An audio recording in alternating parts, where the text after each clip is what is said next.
آپ نے غور نہیں کیا، آپ نے سوچا نہیں کہ اس جہیز سے کیا آفتیں آئی، اس جہیز کی وجہ سے کتنی بہنوں نے خودکشیاں کر لی، اس جہیز کی وجہ سے کتنے بہنوں کو جلا دیا گیا، اس جہیز کی وجہ سے کتنی خوبصورت بیٹیاں بڑھاپے کی عمر کو پہنچ گئی۔ اور ان تمام آفتوں سے بڑی آفت یہ ہے کہ اس جہیز کی وجہ سے ہماری بہنیں انتقال کا شکار ہو رہی ہے، ہماری بہنیں مرتد ہو رہی ہے۔ اگر وہ مر جاتی، اگر وہ خودکشی بھی کر لیتی تو یہ کچھ کم تھا، لیکن جو مرتد ہو رہی ہے، غیروں کے ساتھ بھاگ رہی ہے، تعلیم یافتہ لڑکیاں، ڈگریوں والی لڑکیاں، شریف زادیاں جہیز کی اس بلا کا شکار ہو رہی ہے اور مجبور ہو کے جذبات کی رو میں بہہ کر کے غیروں کے ساتھ بھاگ رہی ہے۔ اس آفت کا اور اس بڑے جرم کا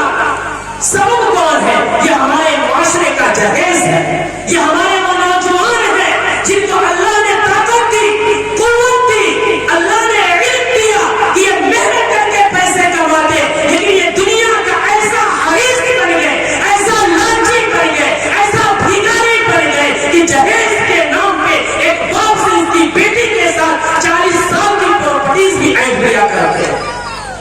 ذرا سوچیں کہ کل قیامت کے میدان میں کیا جواب دیں گے؟ اگر انسان دیانتداری کے ساتھ سوچے گا، سمجھداری کے ساتھ سوچے گا تو کبھی جہیز کا مطالبہ نہیں کرے گا۔ آئیے ذرا سوچئے کہ ایک باپ ہوتا ہے جس کے گھر بیٹی پیدا ہوتی ہے، وہ باپ اپنی اس بیٹی سے محبت کرتا ہے، تعلیم و تربیت کے زیور سے اسے آراستہ کرتا ہے، اسے ہر اعتبار سے اس کی حفاظت کرتا ہے، اور جب وہ بچی اگر اسے کوئی بیماری ہو جائے، اسے کوئی تکلیف ہو جائے، اس کے جسم پر کوئی داغ آ جائے تو اس کو ختم کرنے کے لیے 1-2 روپیہ نہیں بلکہ لاکھوں روپیہ خرچ کرتا ہے تاکہ اس کی بیٹی جیسے باطن کے اعتبار سے خوبصورت ہے، ظاہر کے اعتبار سے بھی خوبصورت ہو جائے۔ اور پھر جب وہ بچی اتنی ساری محبتوں کے بعد جب جوانی کے دہلیز پہ قدم رکھتی ہے تو اس کا باپ اس بیٹی کے لیے ایک اجنبی مرد کو تلاش کرتا ہے، اس کے ساتھ شادی کرتا ہے، وہ بچی اس کے ساتھ اس کے گھر جاتی ہے، پھر اس کے گھر پہ دھوبن بن کے اس کے کپڑوں کو صاف کرتی ہے، باورچن بن کے اس کے لیے عمدہ غذائیں تیار کرتی ہے، دایا بن کے اس کے بچوں کے لیے اس کے بچوں کو دودھ پلاتی ہے، اور نوکرانی بن کے اس کے گھر کی صفائی ستھرائی کرتی ہے۔ اور ان تمام قربانیوں کے بعد وہ ہر لمحہ ہر دم اپنی شوہر کی رضا تلاش کرتی ہے۔ میرے دوستو، ذرا اپنے سینے پہ ہاتھ رکھ کر کے سوچو، اللہ نے آپ کے سر میں انسان کی عقل دی ہے، آپ کے سینے میں انسان کا قلب دیا ہے، جانور کا دل نہیں، جانور کا دماغ نہیں۔ ذرا سوچئے کہ ایک لڑکی سے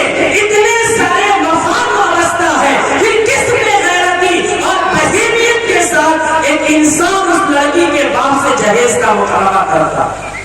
اسے تو احسان ماننا چاہیے، شکر ادا کرنا چاہیے، لیکن یہ پیسوں کے بھکاری لوگ ساری حیا کو، ساری غیرت کو، ساری اخلاقیات کو بلائے طاق رکھ کر کے جہیز کا مطالبہ کرتے ہیں۔ میں بابانگ دعا یہ کہنا چاہتا ہوں، ہمارے معاشرے میں 2 بھکاری ہے۔ ایک تو وہ بھکاری ہے جو پھٹا پرانا لباس پہنتا ہے، پورا گندا بالوں میں ہوتا ہے، کیسے کڑائی ہاتھ میں لیتا ہے، ہمارے سامنے آتا ہے اور بھیک مانگتا ہے، ہم خوشی سے اسے 1-2 روپیہ دے دیتے ہیں،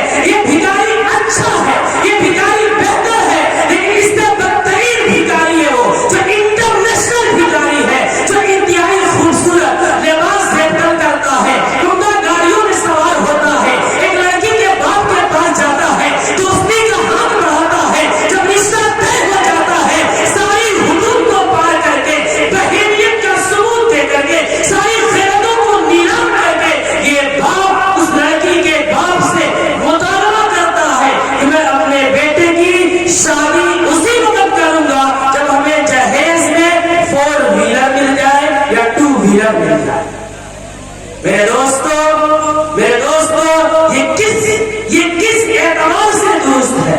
ذرا ہم سوچیں کہ کل قیامت کے میدان میں ہم اپنے نبی کو کیا جواب دیں گے، جس نبی نے مکہ کی سرزمین میں بعثت کے بعد عورتوں کو حقوق دیا تھا، جن بچیوں کو زندہ زمین میں دفن کیا جاتا تھا، ان کی ولادت کو رحمت بنا کر کے انہیں جینے کا حق دیا. لیکن آج کا یہ مسلمان اسی نبی کا ماننے والا ہے، لیکن اپنے معاشرے میں جہیز کے رواج کو فروغ دے کر کے اسی نبی کی روحانی اولاد کو، اسی اماں عائشہ کی بیٹیوں کو زندہ زمین میں دفن کر رہا ہے. کل قیامت کے میدان میں اگر ہمارا نبی یہ پوچھ لے کہ بتاؤ، ہم نے تو عورتوں کو حقوق دیا تھا، بچیوں کو زندہ رہنے کا حق دیا تھا، لیکن تم نے میرا کلمہ پڑھنے کے باوجود تم نے جہیز کی رواج کو فروغ دیا، جس کی وجہ سے ہماری وہ بیٹیاں یا تو زندہ زمین میں دفن کر دی گئی، یا خودکشیاں کر لی، یا انہیں زندہ جلا دیا گیا، یا وہ مرتد ہو گئی اور غیروں کے ساتھ بھاگ گئی. کیوں ایسا تم نے کیا؟ کوئی جواب بنے گا؟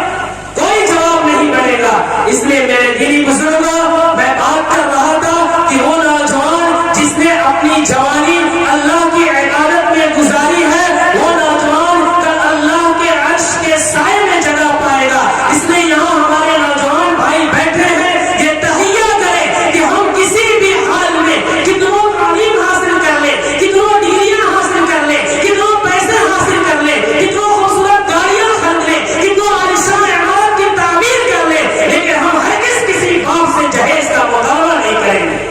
آپ حضم کرتے ہیں؟ بلند آواز سے بولیے انشاءاللہ. اگر ہم نے، آپ نے اگر یہ عزم کیا اور جہیز کا مطالبہ نہیں کیا، مجھے امید ہے اللہ کی ذات سے کہ کل قیامت کے میدان میں اللہ آپ نوجوانوں کو بھی اس عمل کی برکت سے اپنے عرش کے سائے میں جگہ عطا فرمائے گا. اور تیسرا، چوتھا انسان جو اللہ کے عرش کے سائے میں جگہ پائے گا، وہ کون انسان ہوگا؟ اللہ کے رسول صلی اللہ علیہ وسلم نے بیان کیا کہ وَرَجُلٌ ذَكَرَ اللَّهَ خَالِيًا فَفَازَتْ عَيْنَاهُ، کہ ایسا انسان جس نے تنہائی میں بیٹھ کر کے اپنے گناہوں کو یاد کیا، اپنی غلطیوں کو یاد کیا، اور یاد کر کے اس نے اللہ کے سامنے رویا، اللہ کے سامنے گڑگڑایا کہ میں نے فلاں وقت میں چوری